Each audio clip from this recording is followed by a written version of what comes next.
Perfect. Good morning, sir.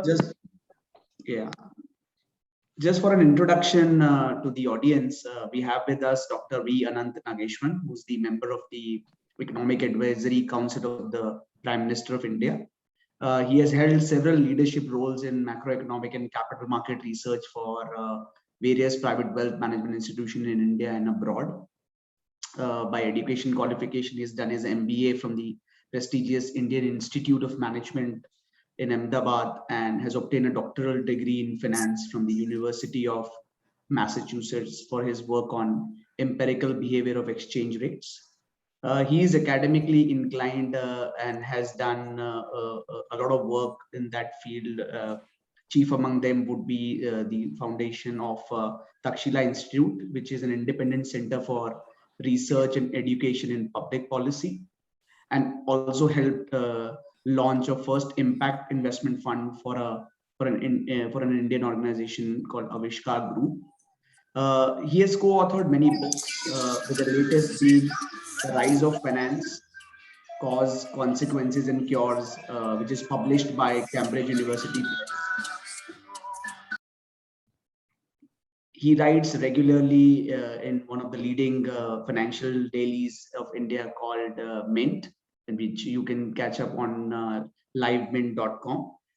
With that introduction, let me hand over the virtual mic to Dr. Nageswaran for his initial comment and presentation, post which we would take questions either in the chat box or people can raise their virtual hand.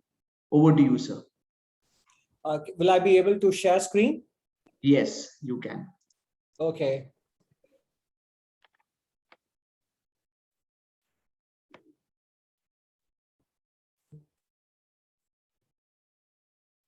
How come my open is not visible? Okay.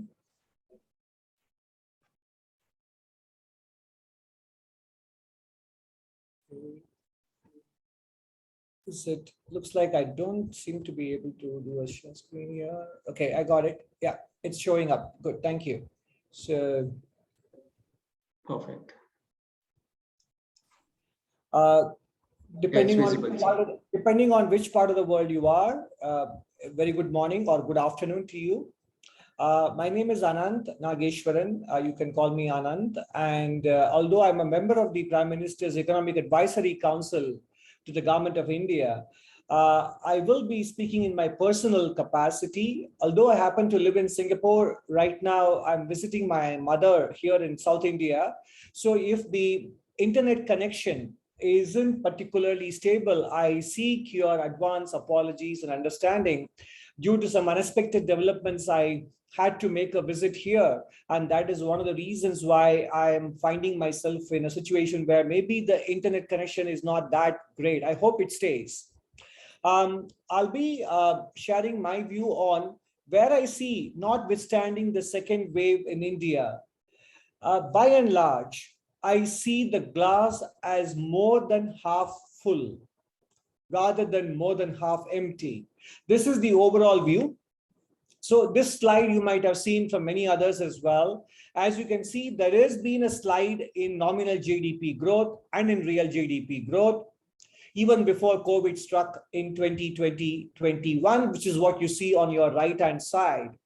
But the real slowdown actually happened pre-COVID, 2019-20, when nominal GDP growth was roughly around 7% and real GDP growth was barely around 4%. So what really happened in 2019-20 when there was no COVID to fall back on as an explanation? Strictly speaking, I think there is less attention paid to the role that monetary policy played in India in 2018 and the liquidity policy as well that contributed to the economic slowdown in 2019-20. We had the Indian Central Bank raising interest rates in 2018 on top of the Federal Reserve's doing something similar. So you can imagine the extent of tightness in a pro-cyclical manner coming from the US and from India as well in 2018. And then we had the collapse of a very big non-banking financial corporation, IL&FS, which basically was a too big to fail institution. and they that clearly had a big impact on the risk appetite of the banking sector to refinance NBFC. And RBI's policy towards the collapse of the IL&FS was a little bit of tough love and not so much of liquidity provision to make sure that the economy continued to hum along. That didn't happen. And more importantly, in February 2018, the Reserve Bank of India issued a circular on the recognition of non-performing loans in the banking system, which left very little room for any constructive negotiation and restructuring of loans as well, adding to a sense of risk appetite going down and uncertainty rising. So basically, RBI treated a financial bankruptcy as a corporate bankruptcy, advocated tough love. Perhaps the union government also didn't chip in and make sure that liquidity conditions were ample, and the public pressure that the union government brought on the RBI might have also hardened positions on either side between Mumbai and Delhi. But I think there was a change of guard in the RBI, and we are seeing that happen. Not so much that the RBI has become some sort of a dependent institution, not that its autonomy has been eroded. After all, the inflation targeting mandate has been renewed with the same terms as it was the case in 2015. Although personally, I'm not a fan of inflation targeting, not just in India, but anywhere in the world. Central banks have very little leeway on inflation developments, but that's a different topic for a different occasion. We will leave it there. Then we had the elections, and the first budget indeed disappointed in July 2019. There was a rise in the surcharge levied on the income tax rates, which left to high net worth individuals becoming risk averse or moving their capital elsewhere. But I think from the moment the tax cuts happened in September 2019, things became normal until COVID struck. So effectively what happened was a confluence of factors, principally the tough love policy of RBI, both with respect to monetary policy and liquidity policy, played a very big role in the slowdown in 2019-20. And therefore, with the Reserve Bank of India putting more emphasis on growth in the near term, which is the right thing to do, I therefore feel that one of the biggest impediments to India's growth restoration has been removed, which was a central bank that was playing too strongly by the book. So the fact remains, however, that India has been one of the most affected countries by COVID.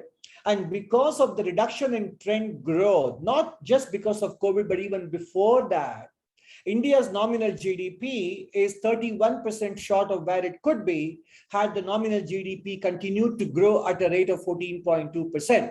And the reason why that has happened in the course of the decade up to 2020 is something we will see going forward. The same thing with respect to real GDP, shot by 15.2% had it continued on a trend basis of 7% from 2011-12 all the way until 21-22. So basically, there is a lot of catching up to do. And the question is whether the government and the central bank are in sync in terms of bridging this gap as soon as possible. And the answer has to be at least a qualified yes, if not an overwhelming yes.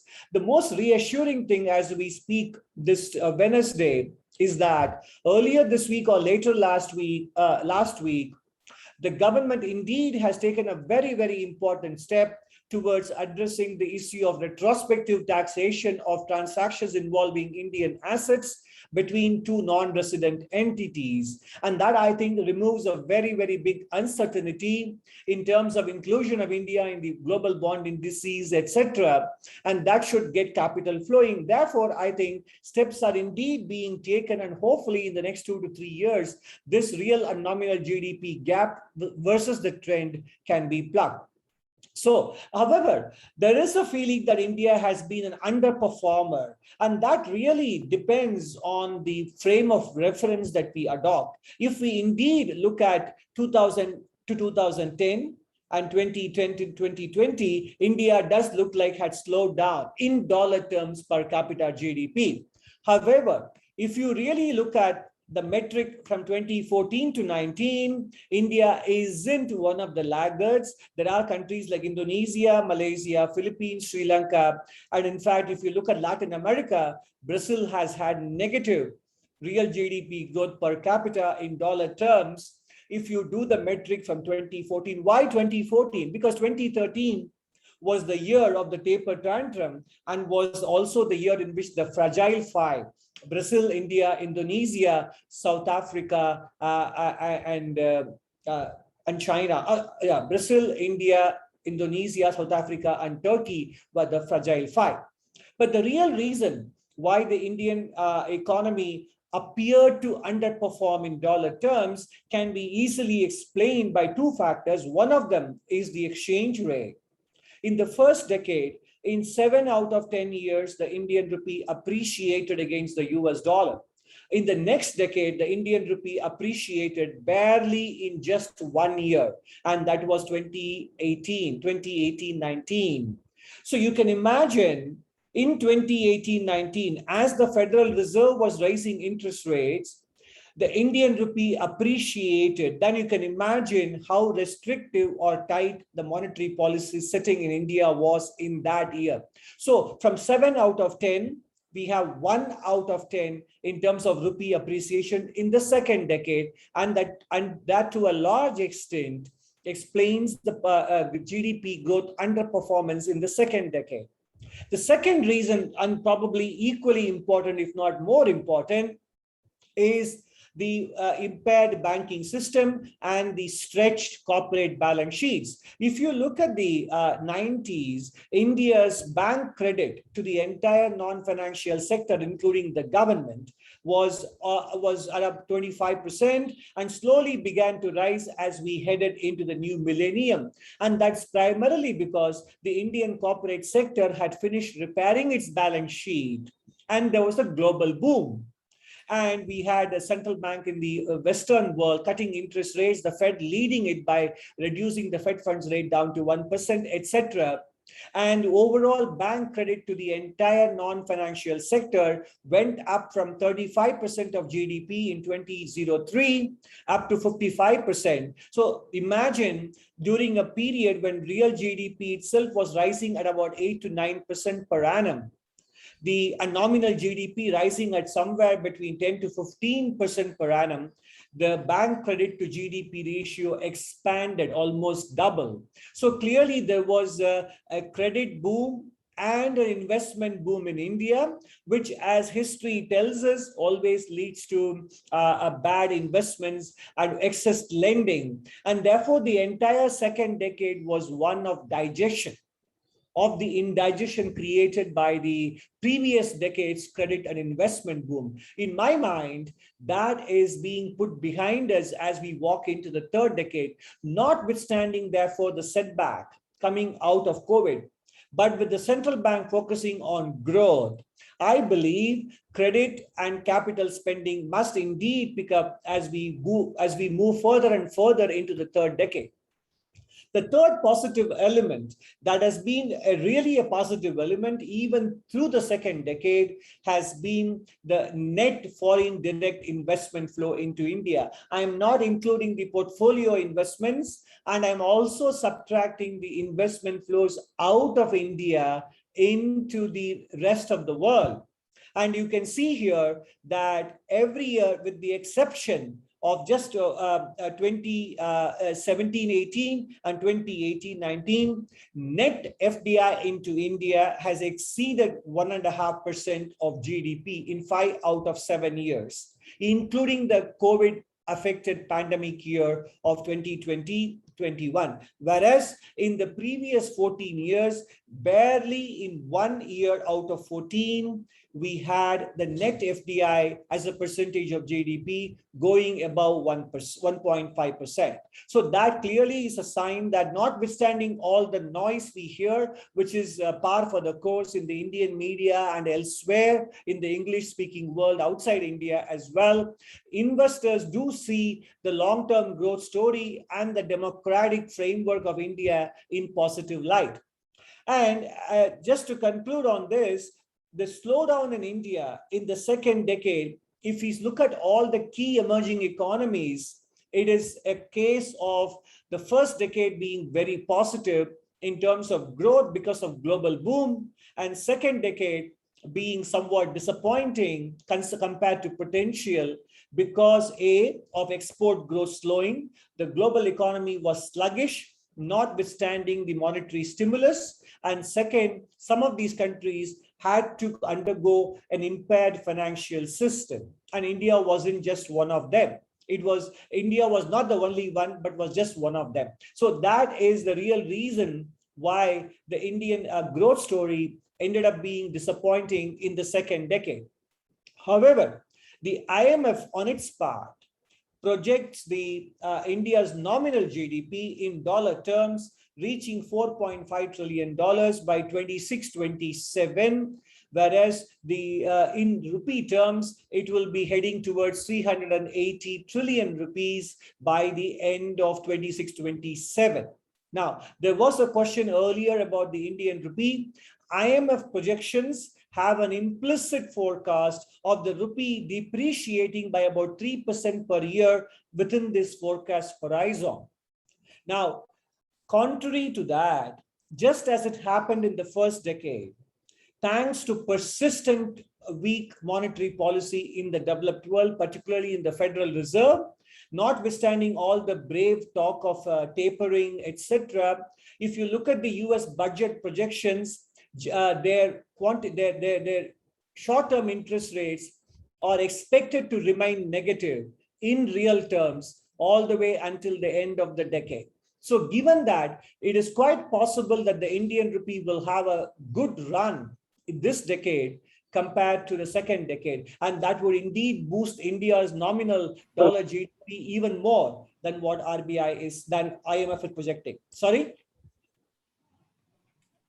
So the IBC is working better than other mechanisms of bad debt recovery in India. Clearly, the corporate sector is aware that there is an exit, and the banks also know there is an exit. Yes, I am aware that there are plenty of issues, particularly the time taken to resolve bankruptcy processes. And there are some promoters who are willing to game the system, but still, compared to the status quo that we had before the bankruptcy provisions came in, India clearly is on the right track with the recovery improving, and over time, it might reach the levels we see in the developed world.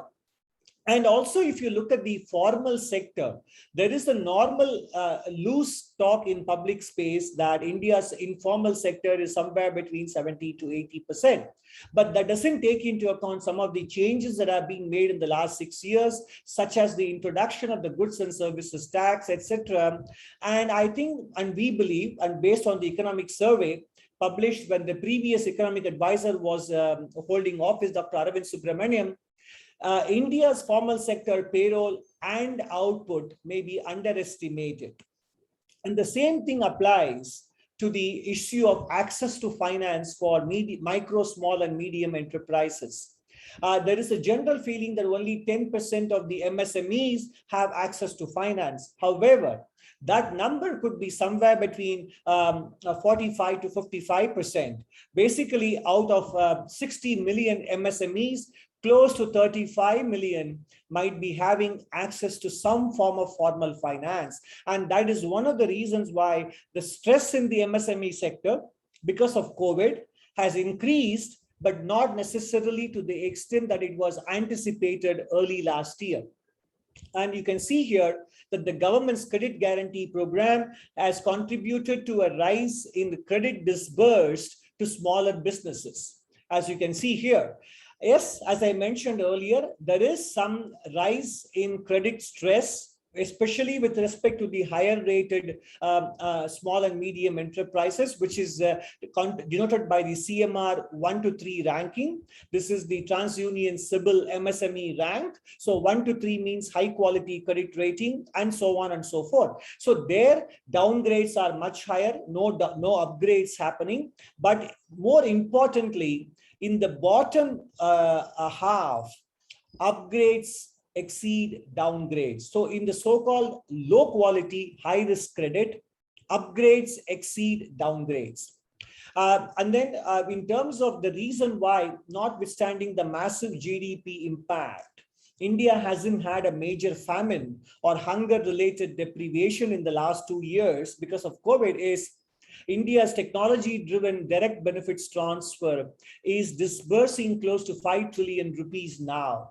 And that is a very big achievement from about 1980s when the former Prime Minister Rajiv Gandhi said only 15% of the money that the government spends goes to the ultimate beneficiary. But thanks to the financial inclusion, Aadhaar card, and the mobile phone revolution, that gap has come down a lot in the last 5-6 years. And in terms of human development indicators, in absolute terms, India lags behind some of the emerging markets, including even Bangladesh. But in terms of the progress, the run rate, India's improvement is accelerating. That is what this table shows you. But it is not all hunky-dory, because for every statement you make about India, the opposite is equally true. And one of the biggest drawbacks, and that needs to be addressed very quickly, is that the COVID impact has had on schooling because of extended lockdown of educational institutions, including schools. And naturally, the poor are affected the most because of lack of access to technology and smartphones, etc. And that will have a medium to long-term implication for potential growth, for skilling, for employability, etc. Therefore, India needs to address the skilling and education gap, particularly because COVID has opened up the gap in a very big way. So that is a medium-term policy issue that needs to be addressed ASAP before it becomes an urgent problem soon. One important element in India's favor, notwithstanding the massive GDP gap that has opened up in the last 15 years vis-a-vis China, is that India's debt-adjusted GDP is well above China's. In other words, even though the government budget deficit and debt have increased because of COVID, on a long-term basis, India's debt levels are still much lower than many other developed nations, or for that matter, China. Therefore, the ability of the economy to use leverage to drive growth still remains intact, and there cannot be said of the same for other countries. So to me, the real story is that the glass is more than half full. Medium-term potential GDP growth issues need to be addressed, but investment and credit cycle may be on the upswing as far as India is concerned. Thank you.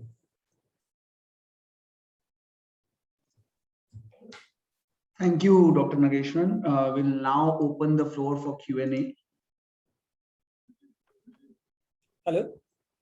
Yes, sir. We have opened the floor for Q&A. People can post in their questions in the chat box. Till such time, Mukundan, if you have any questions.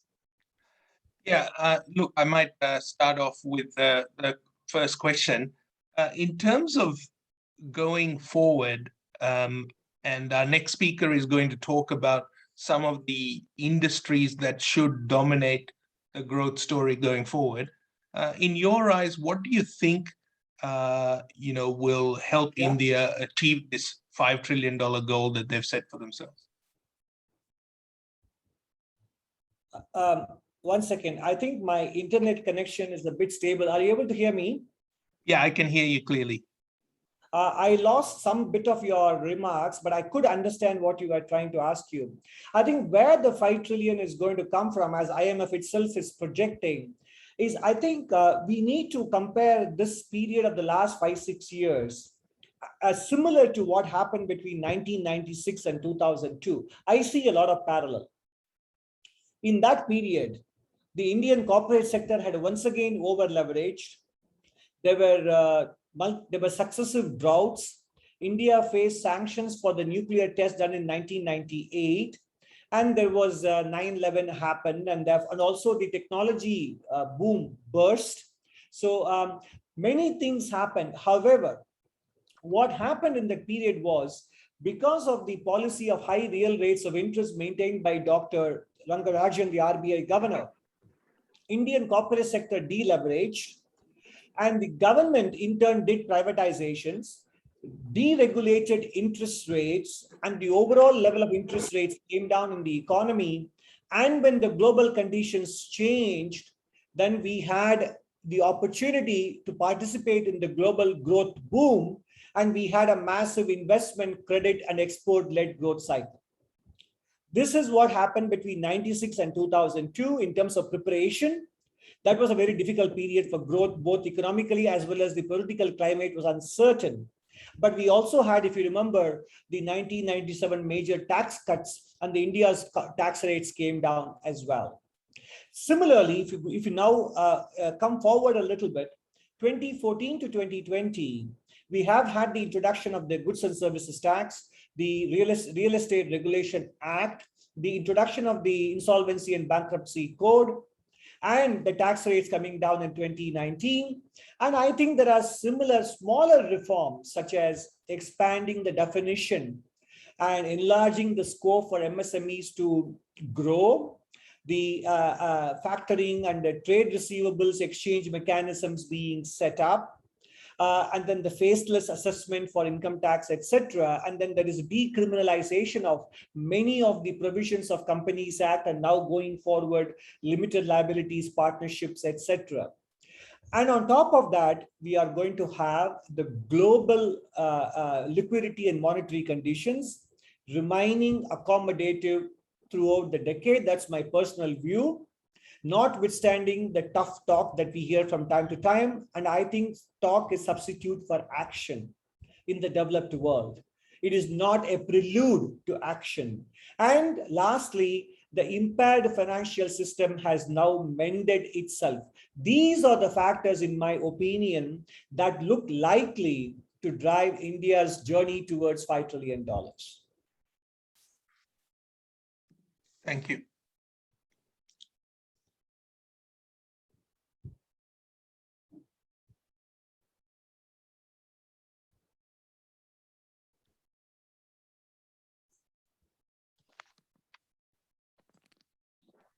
So, Dr. Gautam Desai, what is your view on the China plus one strategy, which is there, and I think is getting a lot of due attention?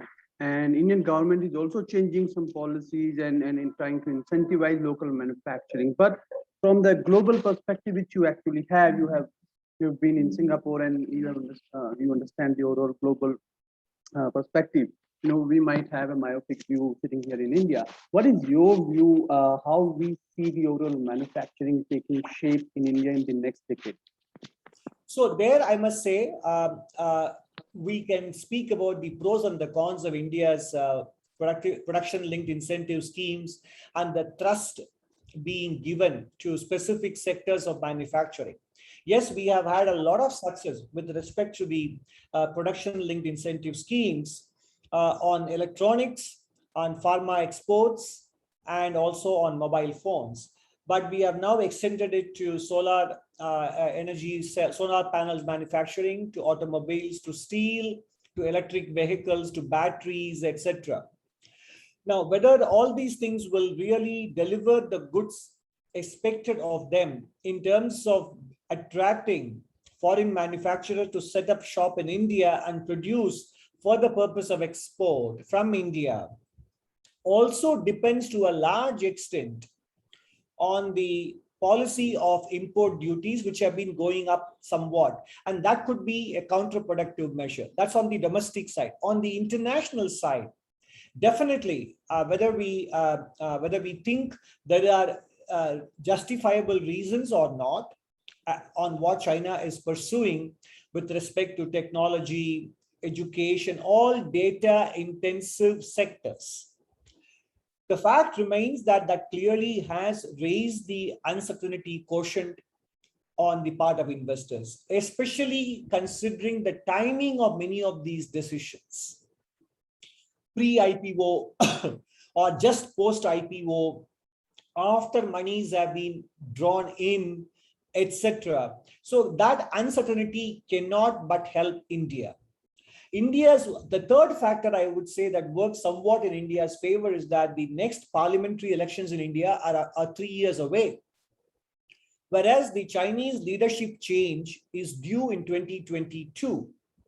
And based on what I read, I hear from diplomatic circles, etc., across the world, that is something that could turn out to be an important event. And we shouldn't be very surprised if there are some internal strains in in CCP that become evident in the course of 2022. So I would argue, and more importantly, as I mentioned earlier, the global liquidity environment by and large will remain supportive because the Western world has no choice. They are deep into this liquidity-driven, asset-fueled economic growth paradigm that they simply cannot step back from it, no matter how hard they want to in theory. But in practice, any attempt to roll these things back will eventually have to be reversed very, very quickly. So these are the arguments in favor of India's manufacturing picking up. And lastly, of course, the domestic credit growth, because the corporate sector has by and large finished repairing its balance sheet. And despite the second wave, the corporate profitability in 2020-21 by and large has been healthy, and the banking system hasn't had a big rise in the NPAs in 21-22 as well. So all these factors are coming together, hopefully, to create a better climate for Indian manufacturing revival.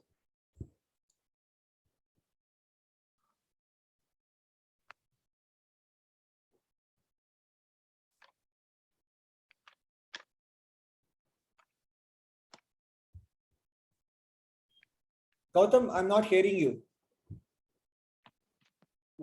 No, I was asking my colleague if there are questions from in the chat box. No, there's no further questions at this stage in the chat boxes. Anyone have any questions that they would like to ask?